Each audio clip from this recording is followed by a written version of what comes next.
Les presentamos a Simone Monticchio, analista en geopolítica internacional. ¿Qué tal, Simone? Buenas tardes. Hola, muy bien, gracias. Un saludo desde Moscú.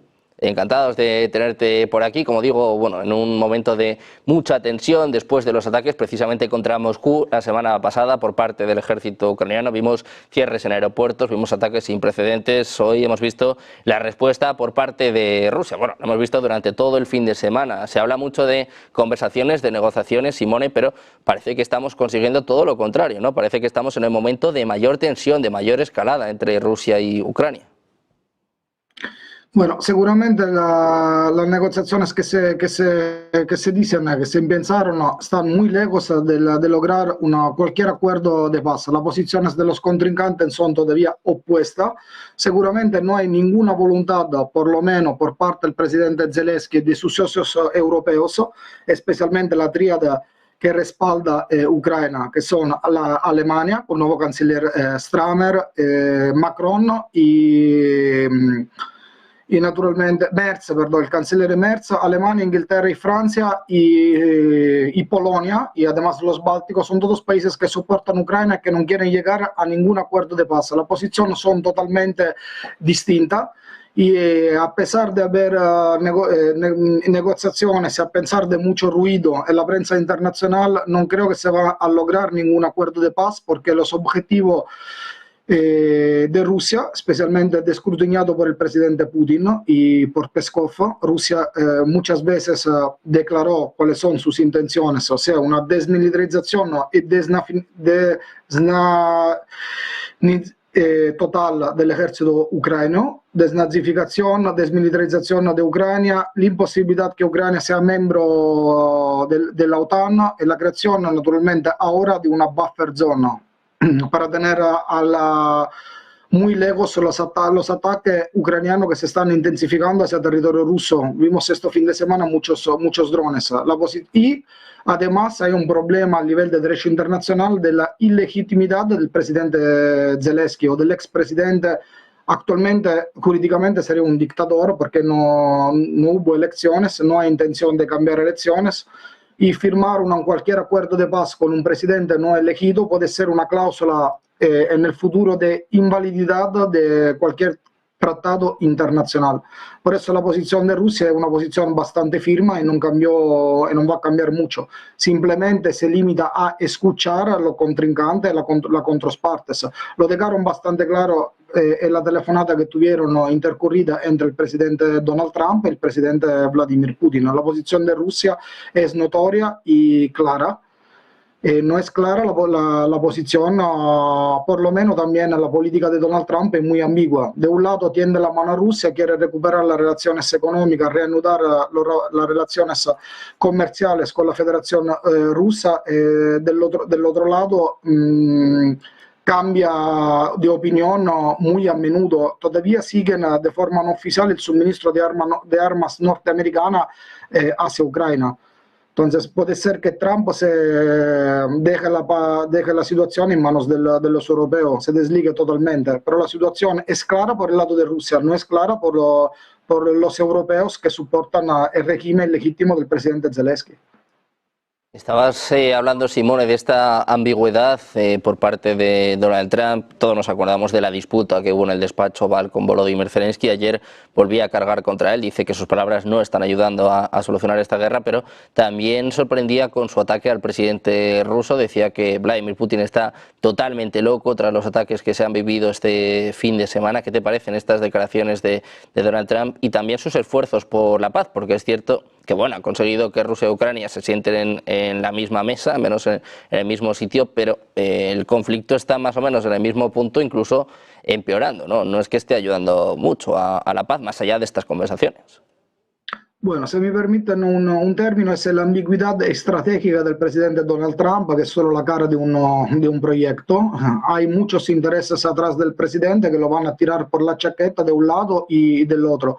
Donald Trump quiere presentarse otra vez como un hombre de paz, como un hombre que puede solucionar uno de los dos conflictos principales en los cuales es involucrado Estados Unidos, que son de un lado en el frente en el medio oriental con su aliado histórico que es Israel, y del otro lado inició con el conflicto que Estados Unidos alentó, soportó y financió el golpe del Euromaidan. Simplemente ahora él quiere presentarse como un hombre de paz y quiere solucionar un conflicto que fue, como digo, orquestado y organizado, planteado por Estados Unidos. Yo acuerdo también que en la primera administración Trump los envíos de armas fueron constantes. Trump le dio los Javelin y otras armas que querían definir los estrategas del Pentágono, y especialmente la prensa europea, un poco corrupta, presentaban como game changer, o sea, armas que podían cambiar el conflicto en favor de Ucrania. Si vamos también a ver el presupuesto que fue votado al Congreso norteamericano, Donald Trump, antes de las campañas presidenciales, había declarado que quería bajar el presupuesto de un 8%, creo, y al final, en las últimas votaciones que tuvieron en la Cámara de los Representantes, subió el presupuesto de un 13% en armamento, recortando a otros sectores estratégicos. Por ejemplo, recortó en fondos federales por los alimentos, por las clases más desfavorecidas en Estados Unidos. Hay más de 13 millones de norteamericanos que viven al umbral de la pobreza. Entonces, el personaje Donald Trump no es creíble.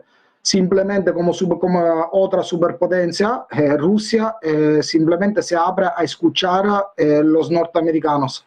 Pero creer las palabras del presidente Donald Trump es muy difícil. Lograron empezar una negociación, o mejor, escucharse en Estambul, pero no hay ningún resultado concreto, porque al final no hay ninguna voluntad por la administración de Zelensky de llegar a sentarse seriamente.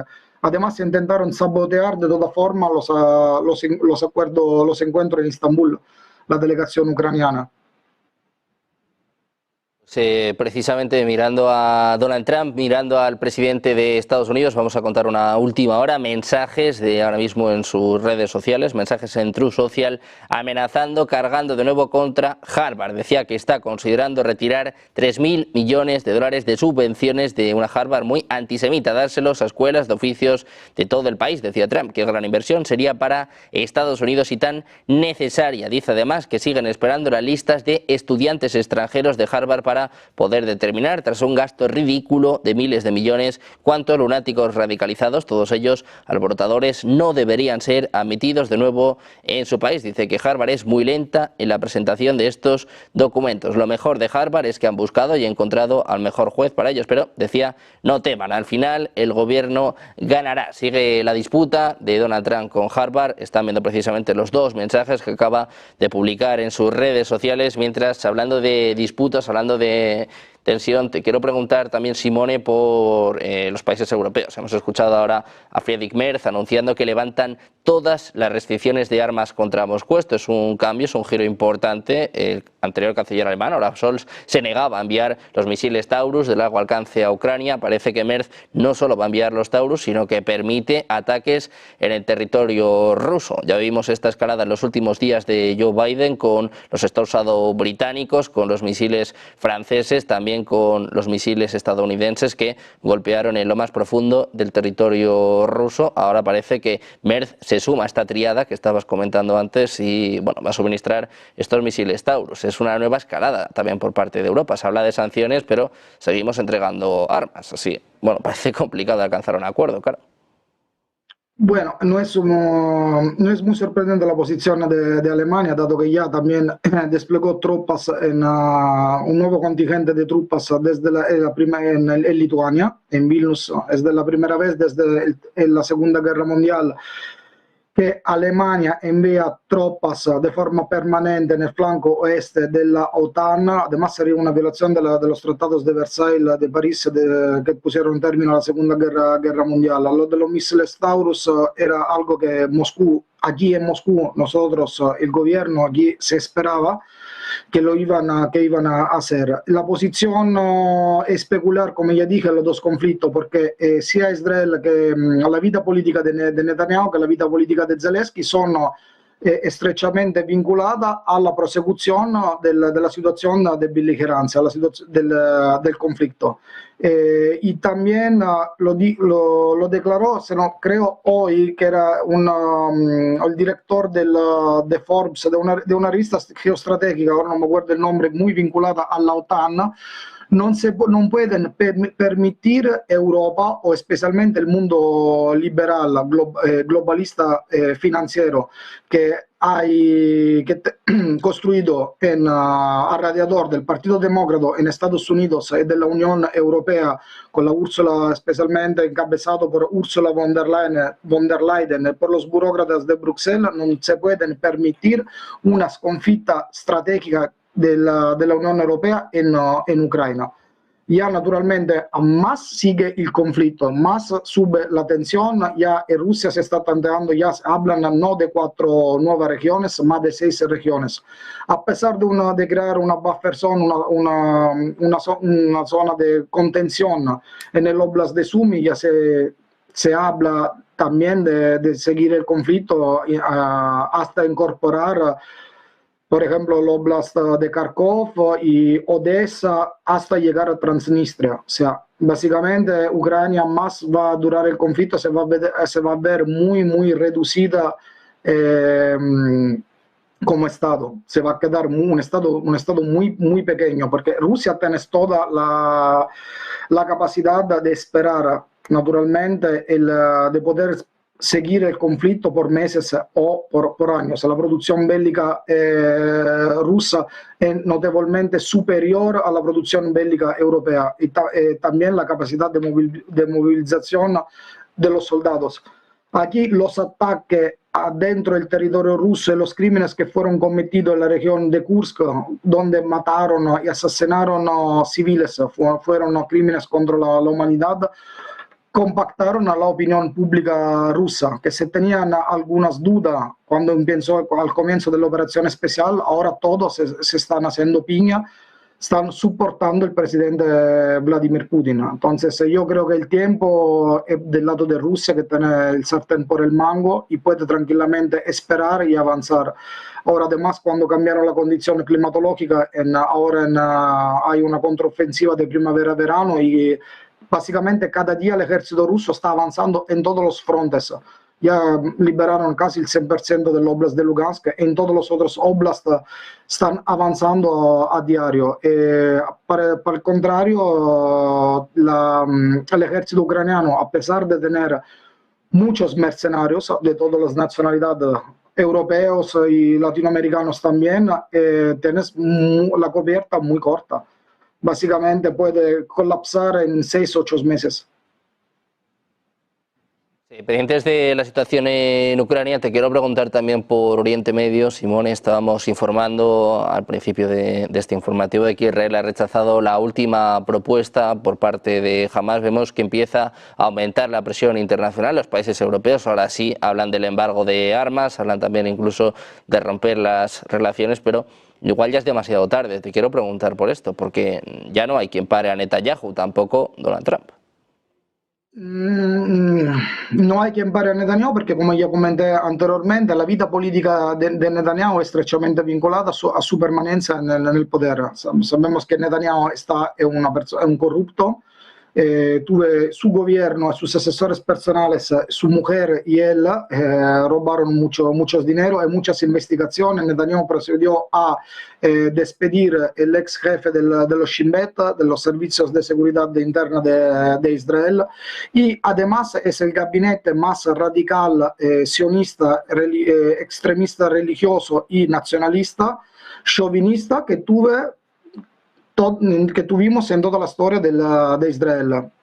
Entonces, él va a seguir su operación hasta como la creación del proyecto del Eretz Israel, o sea, de una gran Israel que básicamente quiere barrer todos los palestinos, ocupar la Franja de Gaza, ocupar Cisjordania y expulsar todos los palestinos que pueden sobrevivir a la masacre que están perpetrando el ejército de Israel.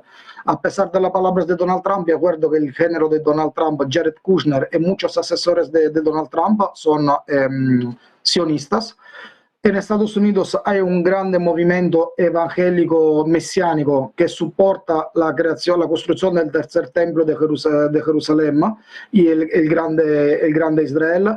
Soportan con fondos, donaciones económicas los colonos israelíes. Y además de eso, yo acuerdo que el rol de AIPAC, o sea, de la lobby israelí que es dentro del gobierno de Washington, que desde la muerte del presidente Kennedy orientan la política exterior norteamericana en Oriente Próximo. Entonces, por eso yo no me sorprendo, a pesar que Estados Unidos va a seguir, a pesar de cualquier declaración, y eso lo vimos también, queda fehaciente en la política de represión contra cualquier manifestación o opinión disidente adentro de los campus en las universidades norteamericanas. Estados Unidos va a soportar la política de Benjamin Netanyahu. Por lo que concierne a los países de la Unión Europea, son declaraciones más anecdóticas y también guiñan el ojo a la población árabe que ahora hay en muchos países de la Unión Europea que también tradicionalmente son electores de izquierda. En España el partido de Pedro Sánchez, el Partido Socialista o el partido de la France Insoumise en Francia, naturalmente. Entonces son declaraciones obligadas, porque si vamos a ver el embargo por ejemplo, actuar un embargo sobre las armas a Israel no va a reducir la potencia de fuego de Israel, porque el 67% de las armas que recibe el gobierno israelí son todas armas producidas y enviadas por Estados Unidos. El otro 32-33% son armas que son vendidas mayoritariamente por Alemania. Alemania, después de la Segunda Guerra Mundial, la caída del régimen nazi, tiene un sentido de culpa hacia Israel y por eso yo creo que nunca van a acceder a empezar un embargo de armas o interrumpir las relaciones diplomáticas, por ejemplo, entre Alemania y Israel. Notoria son la venta de armas, por ejemplo, los submarinos Polaris, que fueron cedidos hace 5 años a un precio, fueron casi regalados por el gobierno alemán a Israel. Todavía se habla de compensación de guerra, compensación de crímenes contra el Holocausto. Entonces, con todas las armas que recibe de Estados Unidos y Alemania, a pesar que los otros países europeos, si en verdad impensarían un bloqueo de armas contra Israel, eso no va a parar en ningún caso el genocidio. Lo que puede parar serían sanciones, paquetes de sanciones económicas iguales o más severas de las que, por ejemplo, que la Unión Europea infligió a Rusia. Eso sí, pero la situación yo creo que ya está decidida y ya estamos atestiguando un genocidio en el silencio también de la Unión Europea y también la hipocresía de otros países árabes que siempre hablan en favor de sus hermanos palestinos, pero poco hacen. Por ejemplo, Turquía, a pesar de la declaración del presidente Erdogan, que es un sultán que quiere defender el Islam, especialmente el Islam sunita, sigue a través de Azerbaiyán firmando acuerdos económicos y sigue teniendo una relación económica muy estrecha con Israel, especialmente por lo que concierne el transporte del gas a través de los gasductos de Azerbaiyán, que es un proxy de Turquía. Sigue llegando el gas a los recursos energéticos a Israel. Y además, la última palabra que quiero decir, ya estratégicamente el problema es del agua.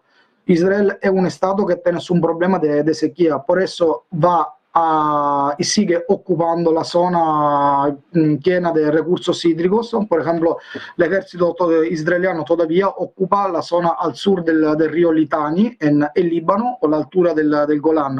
Entonces, también es una situación que es relacionada a intereses geopolíticos de Israel por recursos naturales y recursos hídricos. Además, y hay una concepción fanático-religiosa del gobierno israelí.